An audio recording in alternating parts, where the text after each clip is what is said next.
Shalom, selamat pagi keluarga besar Happy Sword Family yang dikasihi Tuhan Yesus Kristus. Selamat berjumpa kembali dengan saya di pagi hari ini di dalam renungan pagi yang saya beri judul Kasih Tanpa Syarat. Mari kita berdoa terlebih dahulu. Bapa, terima kasih buat pagi hari ini, buat kasih anugerah-Mu, kemurahan-Mu, kebaikan-Mu. Terima kasih buat napas hidup yang Kau berikan. Kau beri kesempatan kami Tuhan untuk hidup satu hari lagi. Semua karena kemurahan-Mu. Sebentar kami mau mendengarkan firman-Mu, urapi hamba-Mu ini, urapi juga para pendengar yang mendengarkan firman-Mu ini, biar kami boleh selalu mendapat berkat dan sesuatu yang selalu baru dari Engkau. Terima kasih Bapa, di dalam nama Tuhan Yesus kami berdoa dan mengucap syukur. Haleluya, amin. Pagi hari ini renungan yang saya beri judul Kasih Tanpa Syarat itu ada di dalam 1 Korintus 13 ayat 4. Berbunyi, kasih itu sabar, kasih itu murah hati, dan di dalam Matius 5 ayat 44. Tetapi aku berkata kepadamu, kasihilah musuhmu dan berdoalah bagi mereka yang menganiaya kamu. Seminggu belakangan ini masih sekitar khotbah Bapak Gembala mengenai anak yang hilang. Pagi ini saya akan menyampaikan mengenai hati Bapak. Di dalam Lukas 15 ayat 20 firman Tuhan berkata, ketika ia masih jauh, ayahnya telah melihatnya. Lalu tergeraklah hatinya oleh belas kasihan. Dari sepenggal ayat ini kita belajar tentang kasih tanpa syarat ini yang dimiliki oleh bapaknya si bungsu. 1. Belas kasihan. Belas kasih itu adalah sikap yang dimiliki oleh Bapa kita di sorga. Kalau boleh saya katakan, ini pun harus terimpartasi, mengalirkan hati Tuhan kepada hati Bapa yang di dunia. Yang kedua, belas kasih itu adalah sikap murah hati, yaitu memberi pengampunan. Belas kasih adalah tidak memberikan hukuman apapun kepada seseorang yang pantas untuk dihukum. Bapak si bungsu tidak acuh atau cuek kepada anaknya, meskipun anaknya berbuat kesalahan yang fatal. Sudah mengecewakannya, sudah membuatnya bersedih, sudah membuatnya kesal, mungkin juga marah karena perlakuannya.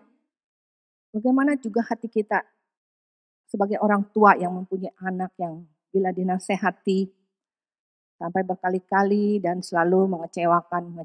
Tentu hati kita akan kesal, marah, ya kan, kecewa sekali mempunyai anak seperti itu. Dan mungkin juga tidak ada pengampunan. Tapi di sini kita melihat bahwa Bapak si bungsu itu mempunyai satu pengampunan yang tulus yang diberikan kepada anaknya. Karena di sini dikatakan bahwa ia menyambut anaknya dengan berlari. Mendapatkan si bungsu bahkan merangkul dan menciumnya. Ini berarti kan si Bapak ini mempunyai hati yang luas ya. Yang sudah melupakan apa yang telah diperbuat anaknya. Karena dia begitu menyongsong anaknya ya sambil berlari. Kan ada Bapak juga yang cuek, terserah lu mau pulang, mau enggak terserah. Karena kan itu emang udah keputusan lu gitu. Tapi enggak ya, Bapak si bungsu, kita belajar dari sini Bapak si bungsu ini malah berlari dan mendapatkan merangkul dan mencium anak. Yang ketiga, saya mendapatkan bahwa belas kasih Bapa adalah sikap yang setia. Penuh sukacita, dia tidak membuang anaknya. Berarti kan dia setia ya kepada anaknya. Dan tetap mengakui si bungsu sebagai anaknya. Ada orang tua yang membuang anaknya. Apalagi kalau dilihat anaknya udah nggak berguna lagi ya, udah nakal. Apalagi kalau anaknya cacat dan tidak bisa menghasilkan, udah. Kemarin saya dengar di televisi ada anak yang diurus sama TKI Indonesia dan TKI itu membawa pulang anak majikannya yang cacat mental. Itu suatu perbuatan yang sangat luar biasa. Nah, kita lanjut lagi dengan bapak si bungsu ini. Dia tetap menunggu anaknya kembali untuk pulang suatu hari nanti, dan terjadi ya, anaknya pulang. Bapak si bungsu melihat ada pertobatan yang terjadi pada diri anaknya. Ketika anaknya mengatakan bahwa dia sudah berdosa terhadap sorga dan terhadap Bapa.